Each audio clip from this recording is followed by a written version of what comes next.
Olá, Clube M3, continuando aqui mais um capítulo da nossa leitura do livro Barriga de Trigo, de William Davis.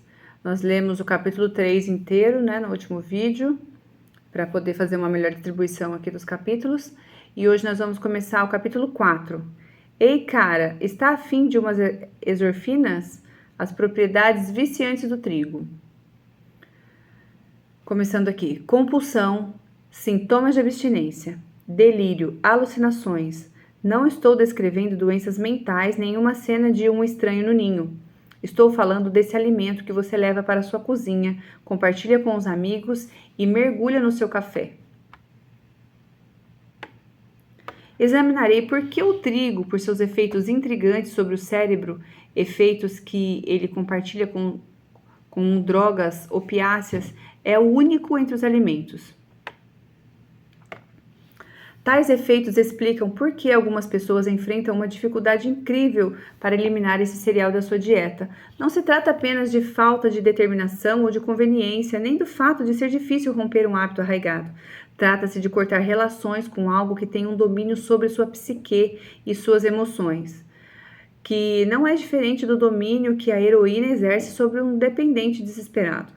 Embora você conscientemente consuma café e álcool para obter efeitos mentais específicos, o trigo é algo que você consome para se nutrir, não para experimentar um barato. Como as pessoas... deixa eu ver onde que eu tô aqui... Como as pessoas que tomaram o refrigerante na reunião evangelizadora de Jim Jones, você talvez não tenha consciência de que esse alimento, aprovado por todos os órgãos oficiais, está mexendo com sua cabeça. É muito comum pessoas que eliminaram o trigo da dieta relataram melhora no ânimo, humor mais regular, maior capacidade de concentração e sono mais profundo, em questão de dias ou semanas desde a última mordida numa rosca ou a última garfada de lasanha. Entretanto, é difícil quantificar essas experiências subjetivas que não deixam marcas em nosso cérebro. Essas experiências também estão sujeitas ao efeito placebo, isto é, as pessoas simplesmente acham que estão se sentindo melhor. Entretanto, fico impressionado com a constância com que elas ocorrem e com o fato de a maioria das pessoas as vivenciar, uma vez que se abrandem a confusão mental e a fadiga, efeitos iniciais da síndrome de abstinência. Eu mesma experimentei esses efeitos e também os testemunhei em milhares de pessoas. É fácil subestimar a influência psicológica do trigo. Até que ponto um inocente bolinho de farelo pode ser perigoso, afinal? E aqui um subtítulo: O pão é meu crack. O trigo é o... tem uma expressão aqui em inglês que eu não sei o que significa, Haight Ashbury, não sei o que significa, dos alimentos. E não há nada que se equipare a ele em seu potencial para gerar efeitos totalmente singulares no cérebro e no resto do sistema nervoso. Não há dúvida, o trigo provoca dependência em algumas pessoas. E em algumas dessas pessoas, a dependência se transforma em obsessão. Alguns dependentes do trigo sabem muito bem que têm esse problema. Ou talvez essas pessoas se percebam como dependentes de algum alimento que tenha o trigo como ingredientes, por exemplo, massa ou pizza. Antes mesmo que eu lhes diga, elas já sabem que sua dependência alimentar preferida as deixa um pouco eufóricas. Ainda me arrepio quando uma dona de casa dedicada à família, convencional e bem vestida, confessa em desespero: o pão é meu crack. Eu simplesmente não consigo largá-lo. O trigo pode determinar a escolha do alimento, a quantidade de calorias consumidas, os horários de lanches e refeições. Ele pode influenciar o comportamento e o humor, pode até mesmo dominar os pensamentos. Muitos de meus pacientes, quando lhes apresento a sugestão de eliminar o trigo da dieta, relatam terem ficado obcecados com produtos de trigo, a ponto de, ao longo de semanas, pensar constantemente neles, falar sobre eles e salivar por causa deles. Não consigo parar de pensar em pão. Eu sonho com pão. Dizem-me eles, o que leva alguns a sucumbir a um frenesi de consumo de trigo e desistir da dieta apenas alguns dias depois de terem iniciado. Há também, é claro, o outro lado da dependência, Quando as pessoas abandonam por si próprias os produtos que contêm trigo, 30% delas passam por algo que só pode ser chamado de síndrome de abstinência. Eu, pessoalmente, já vi centenas de pessoas relatarem fadiga extrema, confusão mental, irritabilidade, incapacidade para cumprir suas funções no trabalho ou na escola e até mesmo depressão nos primeiros dias ou semanas após a eliminação do trigo. Consegue-se alívio total com um bagel ou um cupcake, ou infelizmente, o que é mais provável, 4 bagels, 2 cupcakes, um saco de pretzels, 2 bolinhos e um punhado de brownies, acompanhado na manhã seguinte por um horrível remorso pela recaída. É um círculo vicioso. Basta a abstinência de uma substância para que ocorram de imediato sintomas decididamente desagradáveis. Quando se volta a consumi-la, os sintomas desagradáveis desaparecem. Para mim, isso é muito parecido com dependência química e sintomas de abstinência. Quem não experimentou esses efeitos acha que isso tudo é bobagem, que é um exagero acreditar que algo tão corriqueiro quanto o trigo possa afetar o sistema nervoso central como fazem a nicotina ou o crack. Existe uma razão cientificamente plausível tanto para os efeitos da dependência do trigo como para os da abstinência dele. O trigo não atua apenas sobre o cérebro normal, ele afeta também o vulnerável cérebro anormal e as consequências disso ultrapassam a mera dependência e abstinência. Estudar os efeitos do trigo sobre o cérebro anormal pode nos ensinar algo sobre por que motivo e de que maneira o trigo pode estar associado a esses fenômenos. E aqui mais um subtítulo: O trigo e a mente esquizofrênica. As primeiras lições importantes acerca dos efeitos do trigo sobre o sistema nervoso central surgiram em estudos de seus efeitos em portadores de esquizofrenia. Os esquizofrênicos levam uma vida difícil. Eles lutam para distinguir a realidade da fantasia interna, muitas vezes nutrindo delírios persecutórios, até mesmo acreditando que sua mente e seus atos são controlados por forças externas. Basta lembrar do filho de Sam, David Berkowitz, o assassino em série da cidade de New York que atacava suas vítimas obedecendo às ordens de seu cachorro. Felizmente, o comportamento violento não é comum em esquizofrênicos, mas esse exemplo ilustra quão profundo pode ser o problema. Uma vez diagnosticada a esquizofrenia, há pouca esperança de que a pessoa venha a ter uma vida normal de trabalho, família e filhos. Uma vida de internações, medicamentos com terríveis efeitos colaterais e uma luta constante com sinistros demônios internos é o que aguarda o paciente. Quais são, então, os efeitos do trigo na mente vulnerável do esquizofrênico?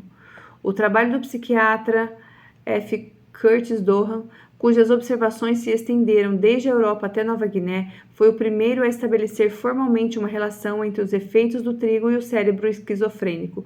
O Dr. Dohan enveredou por essa linha de investigação porque observou que durante a Segunda Guerra Mundial, homens e mulheres esquizofrênicos na Finlândia, da Noruega, da Suécia, do Canadá e dos Estados Unidos precisaram ser hospitalizados um menor número de vezes quando a falta de alimentos tornou o pão indisponível, e o número de hospitalizações só voltou a aumentar quando o consumo do trigo foi normalizado com o fim da guerra. O Dr. Dohan observou um padrão similar entre os caçadores-coletores da Nova Guiné, que viviam como na Idade da Pedra. Antes da chegada da influência ocidental, a esquizofrenia era praticamente desconhecida entre a população. Fora diagnosticada em apenas 2 dos 65 mil habitantes do local. À medida que hábitos alimentares ocidentais foram se infiltrando na população, com a introdução de produtos feitos de trigo cultivado, da cerveja feita de cevada e do milho, o Dr. Dohan observou a rápida multiplicação do número de casos de esquizofrenia, que aumentou 65 vezes. Com essas informações preliminares, ele começou a desenvolver as observações que deveriam estabelecer se havia ou não uma relação de causa e efeito entre o consumo de trigo e a esquizofrenia.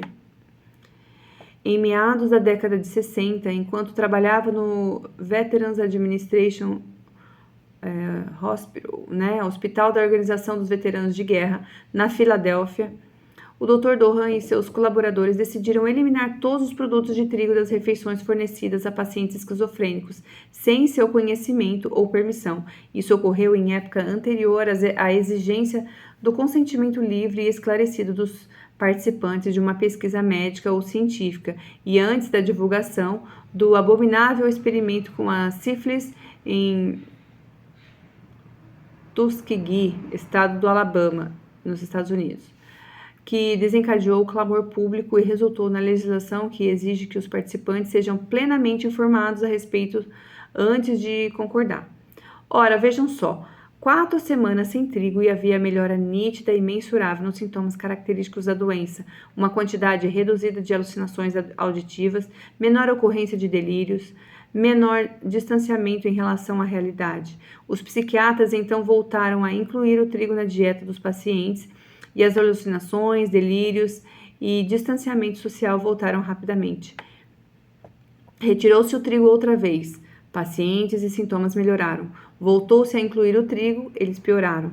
As observações realizadas na Filadélfia com esquizofrênicos foram corroboradas por psiquiatras da Universidade de Sheffield, na Inglaterra, que chegaram a conclusões semelhantes. Desde então, chegou a haver relatos de remissão total da doença, como o caso descrito por médicos da Universidade Duke, de uma mulher esquizofrênica de 70 anos que ao longo de 53 sofreu com delírios, alucinações e tentativas de suicídio com objetos cortantes e produtos de limpeza e teve um alívio total da psicose e dos impulsos suicidas em 8 dias de abstenção do trigo. Embora pareça improvável que a exposição ao trigo tenha causado a esquizofrenia originalmente, as observações do Dr. Dohan e dos outros pesquisadores sugerem que o trigo esteja associado a um agravamento mensurável dos sintomas. Outras condições vulneráveis da mente que pode sofrer os efeitos do trigo é o autismo. Crianças autistas apresentam dificuldade para interagir socialmente e se comunicar. A frequência desse tipo de transtorno aumentou nos últimos 40 anos, passando de raro em meados do século XX para 1 em cada 150 crianças do século XXI. Pequenas amostragens iniciais revelaram melhora em comportamentos autísticos com a remoção do glúten do trigo.